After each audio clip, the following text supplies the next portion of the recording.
So ఇప్పుడు మనం విష్ణుప్రియ గురించి మాట్లాడుకుంటే విష్ణుప్రియ చాలా పాజిటివ్గా ఆడుతుందన్నమాట. సో ముందు పాజిటివ్గానే తన మీద ఎక్కువ మాట్లాడుకోవాలి. తన దగ్గర వాళ్ళ పేరెంట్స్ లేదు. మన రీసెంట్గా వాళ్ళ నాన్న చనిపోయారు. ఎప్పుడో వాళ్ళ నాన్న చనిపోయారు. నాన్నగారు ఎప్పటి నుంచి లేరు. సో మదర్ కూడా రీసెంట్గా చనిపోయారు. సరే ఆ చనిపోయినా కూడా తన మొన్న యష్మి అంటుంది, నీకు పేరెంట్స్ లేవు, నువ్వు ఎలాంటి వీడియోస్ చేసినా అంటే నీకు మీ పేరెంట్స్ చూడరేమో, మా పేరెంట్స్ చూస్తారు. సో అనగానే తన పేరెంట్స్ లేవు. అక్కడ తను మాట్లాడిన మాటకి తను చాలా ఎమోషనల్ అయిపోయింది. అదే కాదు, ఆ రోజు నామినేషన్లో వాళ్ళు ఎవరు కొంచెం లాస్ట్లో మాట్లాడిన యష్మి నామినేట్ చేసిన దానికి, డైరెక్ట్ నామినేట్ చేసిన దానికి కానీ, సో తను చెప్పిన క్వశ్చన్స్కి కానీ మిగతా వాటికి కూడా తను చాలా ఎమోషనల్ అయిపోయింది. ఎంత బాధ ఉన్నా సరే బయటికి చూపించుకోకుండా తను చాలా బాగా డిఫెండ్ చేసుకుంటుంది. అంటే తనలో తను దాచుకుంటుంది.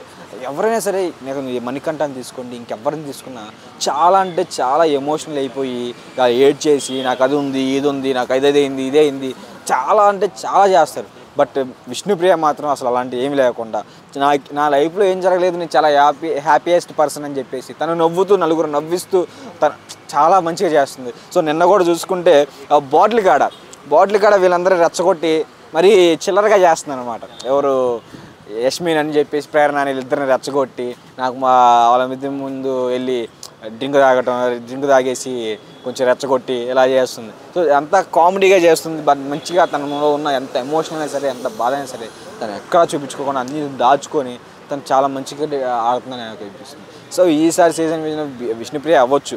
కాకపోతే కనుక విష్ణుప్రియ అయినా తన క్యారెక్టర్కి కానీ తను చేసిన మంచితనాన్ని మాత్రం తనకి హ్యాట్సాప్ చెప్పాలి. సో తన బయట కూడా చాలామంది తన అవసరాని కోసం తను వాడుకున్నా సరే తను అన్నీ పట్టించుకోకుండా అందరితో మంచిగానే ఉంటుంది.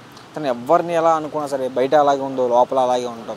కాకపోతే కొంచెం యాక్టివ్ అనేది తక్కువ ఉంది కానీ కాకపోతే తను మాత్రం చాలా బ్యాలెన్సింగ్గా ఉంది. చాలా తన ఎమోషనల్ వాడుకోకుండా, తన ప్రతి ఏ యాంగిల్ని వాడుకోకుండా తనలా ఉండి తనలా ఆడాలనుకుంటుంది. సో ఇది మాత్రం చాలా ఇదిగా అనిపిస్తుంది. కాకపోతే కొంతమంది తన మీద ఫోకస్ చేసి విష్ణుప్రియ ఇది అని చెప్పి వెనకాల వాగుతున్నారు. చిల్లర జోకులు అని చెప్పి సోనియా, ఇంకెవరి గురించి ఎందుకు, సోనియానే వాగుతుంది. ప్రతిసారి విష్ణుప్రియ విషయంలోకి వెళ్ళి ఏదో మాట్లాడేయటం, అది ఇది అని చెప్పేసి అనడం. సో నాకైతే ఇది నచ్చలేదు. కానీ కాకపోతే కనుక సోనియాకి తెలియని విషయం ఏంటంటే అక్కడ టైటిల్ విన్నర్ అమ్మ.